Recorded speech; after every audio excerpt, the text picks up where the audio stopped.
Canon EF 50mm f1.8 STM.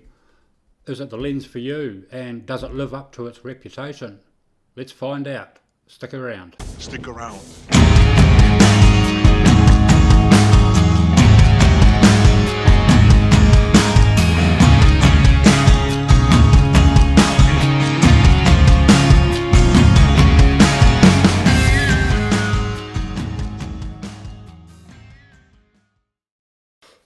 Oh, shit. Starting to get cold here. It's heading into winter here in the southern hemisphere, and I can feel it. I can feel it. I hate winter. I hate winter. Hate it. Oh, bring back summer. But yes, it's chilling down fast. I was just about to actually set up and do a take here, and this big spider about fucking half an inch long came crawling across the table towards me. I was fucking, I was out of here. Sadly, the spider is no more. May he rest in peace. You're a killer! Anyway, today we're talking about the 50mm f1.8 from Canon. It's their cheap budget lens. However, it's not as budget as its predecessor.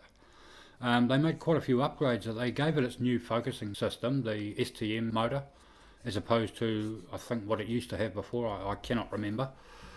And they also put a metal mount on it, which was bloody good. But they have managed to keep it the same price. In the US, it's just over $100, and here in New Zealand, sort of between 200 and 250. So yeah, I think I said in another video, New Zealand prices are about twice that of the US, and I'll give you a prime example. The 1DX3 retails for about $6.5 in America, and here it is $13,000. You got it $13,000, $12,999 at our local retailer. Yeah, so anyway, back to it. 50mm f1.8 STM. Is this a good lens? This is probably one of the best lenses on the market for the money. I'm not shitting you. It's used mostly more for the likes of street photography. You can do landscapes with it.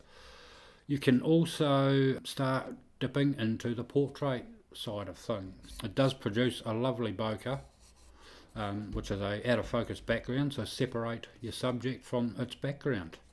So this works on both Canon's full frame and crop sensor bodies, so that's anywhere from the 5D series, the 1D series, down to the 7D and all the 600D, 800D, and with the adapter it'll work on the RF mount as well.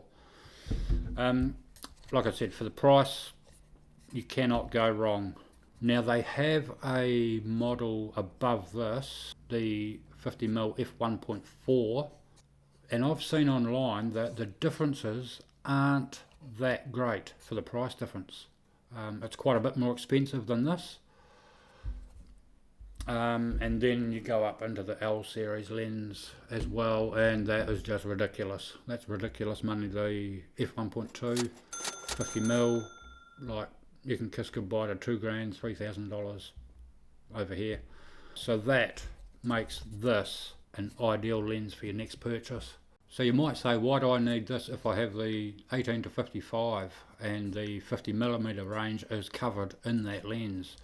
That's true, it is covered in that lens, but you just don't have that aperture, that fast aperture. You can open this right up to 1.8 and get that blurry background, separate your subject from your background, and also let in a lot more light. So it makes it ideal for low light situations, and you can just crank that shutter speed up a little bit faster. So that's what they mean by calling these fast lenses. I probably don't need to rave on about it too much. It's a fantastic lens for the money. You won't get any better. It is probably, I'd probably be inclined to say it's probably the best lens ever made for the price. So to step up your photography game, definitely look into it. And I wouldn't bother getting the 1.4. The difference is negligible. So On a full frame camera, it is a true 50mm. On a crop sensor or APS-C body, it is about 80mm, which is getting into the ideal portrait range. Prior to this, I actually did own the Sigma Art 50mm. That was incredibly sharp, but it actually was inconsistent with its focus now and then. But when it nailed it, it nailed it. But I had to sell that for financial reasons, and I got this to replace it. And to be honest, I'm happy with this. I'm not going to go back and repurchase the Sigma Art. I do have the Sigma 18 to 35 f1.8. That's on the 80D, which is filming right now. It is a good lens. Again, it is inconsistent when taking photos with its focusing, but when it nails it, it nails it. I actually love it, and I won't be upgrading again. So I use this on either my 5D3 or the 80D, depending on the camera I feel like using for the day. Primo lens, metal mount, plastic body. It's not weather sealed. I just don't think you can go wrong, especially if you're starting out. Anyway, I think that's the 50mm covered. There's not a lot to say about it. You can find reviews online on YouTube here. Again, I'll link you to Christopher Frost Photography. He does awesome reviews. I'm pretty sure this is on there. I'll link it down below. Yeah, so get out there, take photos and experiment, play with this. Yeah, it's an ideal lens to get, to add to your kit. So if you have your kit lenses and this, and in the previous video I talked about the Canon EF S10 to 18mm, you'll have a wide range of lenses there, and that'll get your photography well underway. You'll have a nice prime for portraits and landscapes and street photography. You'll be able to separate that background from your subject, and you'll be able to get a good indication of what this lens can do, and understand photography a little bit more, what aperture does, things like that.